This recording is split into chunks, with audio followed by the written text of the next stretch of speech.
Lights, camera, action. Richard McCann here. Good morning. I hope you're doing well. I hope you're bearing up and you're controlling, or at least getting to grips with those thought processes, because of course it all starts with the thoughts. There is turbulence out there right now. There's a storm taking place, but don't forget, there is always that calmness in the eye of the storm. I did a 10-minute video last night. Just search Richard McCann on YouTube for the entire video. If you're interested, I couldn't upload it to LinkedIn because 10 minutes and above, it won't allow you to. So I'll make this short and sweet. I can be resilient. My whole story is been a story or a life of resilience, of bouncing back. And some of you will have attended my resilience workshop over the last year or so. I know that many of you have. And if you have, you'll have seen this. This is my bounce backograph. It's a pictorial representation of my life so far. And as you can see, in the green, things are going well. In the red, things are not going so well. Those are the challenges, those are the positives, the successes, the joys in my life. Now what I want to share with you today, just for a few minutes, is this period of my life. That dot there, that deep dip, shall we say, was the death of my mum. The murder of my mum at the hands of Peter Sutcliffe. Not that we knew who did it, and it was going to be the start of a 5-year campaign where 13 women would lose their lives. What I want to talk about right now, just for a couple of minutes, is this period here. The time that led up to mum dying. Because up until then, things were tough anyway. We lived on what some people call a sink estate. That's the Scotland Council estate in Leeds. That's my local shop, still there today. And we had no money. We were brought up on the at-risk register with 126 visits by the time I was 5. And the reason that I know that, I've got the file in this office in one of those filing cabinets. But my mum, Wilma McCann, she did what I think we all need to do, or many of us at least need to do nowadays. Make crepe paper flowers. Why do I say that? Not literally, it's a metaphor. We had no money in the house. My dad didn't provide for us. My mum had to survive. So what she did, she made crepe paper flowers, and she had us knocking on the doors. Knocking on the doors, selling those flowers to earn a few pence, to bring us some money so we could go out and buy some food. It'd be fair to say, like most speakers out there, what we had planned for the year has absolutely gone, at least for the next few months, and maybe beyond. So what do we need to do? We need to metaphorically, and this might apply to you too, is make some crepe paper flowers. Think of ways in which we can adapt and go out there and continue to survive.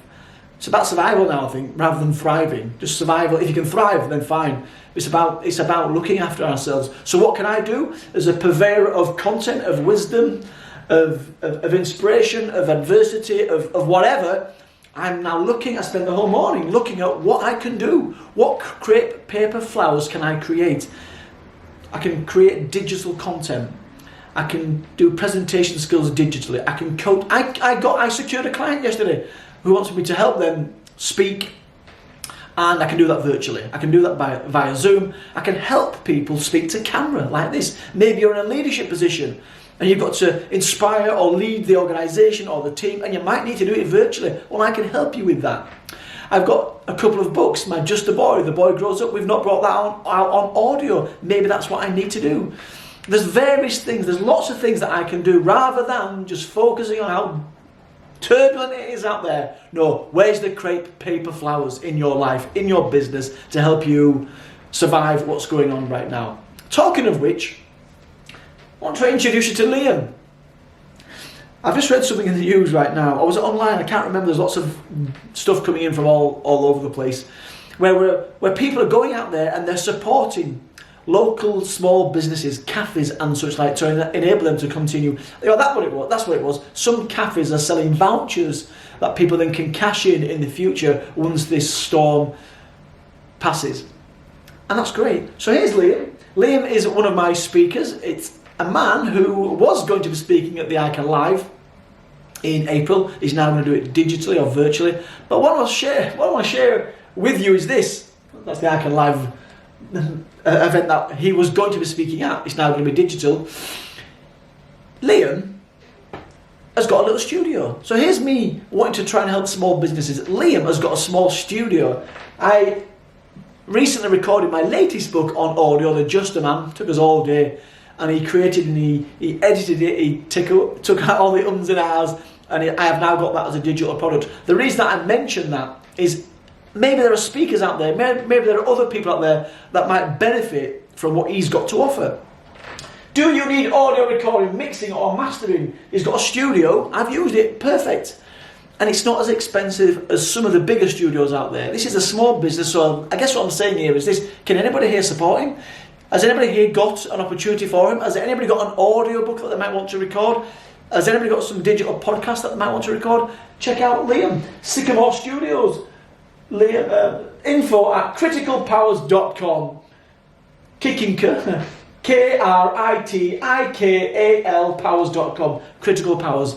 So that's my little shout out for a local small business. But I guess he's doing, that's him making those metaphorical crepe paper flowers, and he's offering his services to speakers, coaches and such like who might have a need for his services. Listen, I better go now, because if it's over 10 minutes they won't allow me to post it on LinkedIn. Have a great day. Think about what you can do creatively, not the doom and gloom. We know there's some doom and gloom out there, but what can you do creatively to create your metaphorical crepe paper flowers? And if you come up with an idea, so if you look for an idea and search for an idea, your brain will provide you with an idea or a solution. And maybe there's a bit of inspiration from Wilma McCann there in the process, and that would be a beautiful thing. Have a great day. Goodbye for now.